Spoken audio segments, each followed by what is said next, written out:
अच्छा जी, पहला सवाल है आपकी स्क्रीन पे और हम कह रहे हैं कि भाई इसमें इस सवाल के अंदर एग्जामिनर ने इसको रखा हुआ है फेयर वैल्यू थ्रू OCI पे।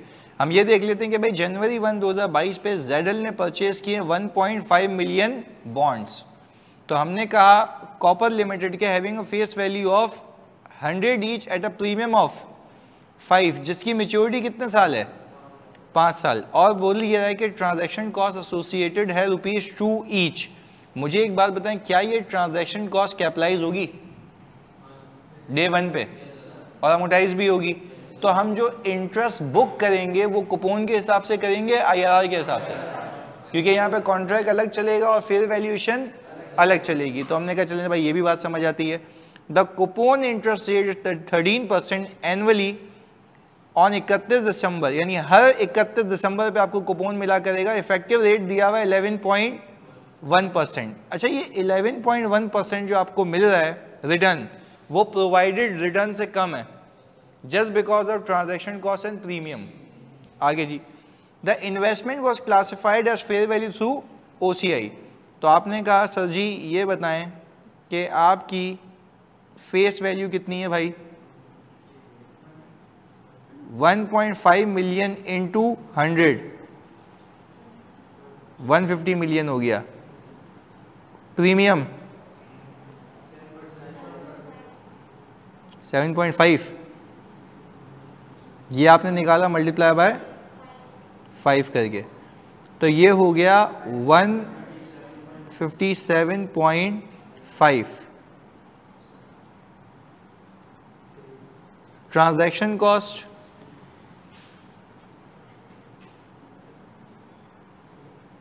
तीन की, अच्छा वो आपने निकाली ऐसे है कि वो कह रहा है कि भाई आपके पास जो ट्रांजैक्शन कॉस्ट एसोसिएटेड है वो 1.5 मिलियन इंटू 2 है, तो ये हो गया 160.5। ये आ गई आपकी टोटल कॉस्ट ऑफ इन्वेस्टमेंट, ऐसा ही है। अच्छा जी, आपने कहा कि सर यहाँ पे आप इन्वेस्टमेंट को करेंगे डेबिट और सर कैश हो जाएगा आपका क्रेडिट, कितने से, 160.5 से। ये आ गई आपकी कैपिटलाइजेशन। अच्छा जी, हमने कहा कि सर अब हम एक शेड्यूल बना लेंगे, ओपनिंग,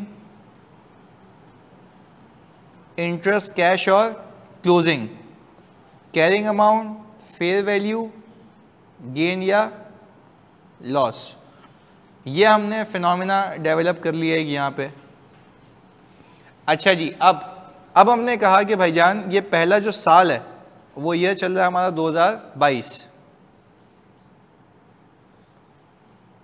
कितनी कैरिंग अमाउंट रखूं, 160.5, इस पे इंटरेस्ट लगाएंगे 11.1%, कितना, 17.8 आंसर है बस। अच्छा, और इसका कूपन कितना है, 19.5।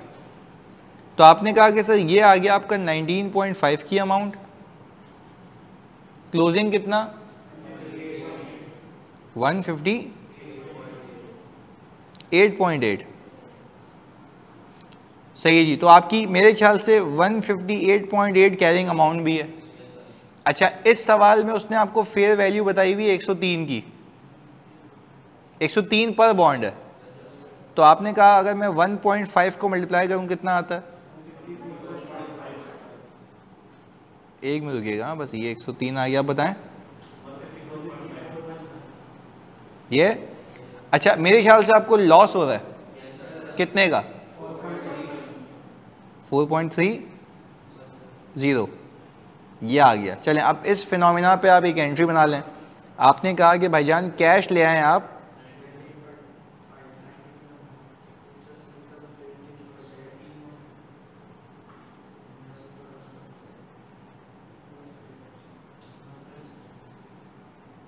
इन्वेस्टमेंट कितने से,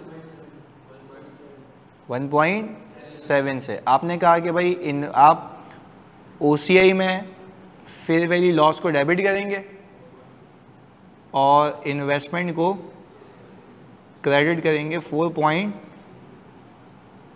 30 से, यही एंट्रीज बनाई थी, सीधा सीधा हिसाब किताब है, पॉइंट्स का मसला नहीं है। सही है, चलें जी, इस पे हम मार्क कर लेते हैं कि यह आप लोगों ने सही किया। अगला सवाल।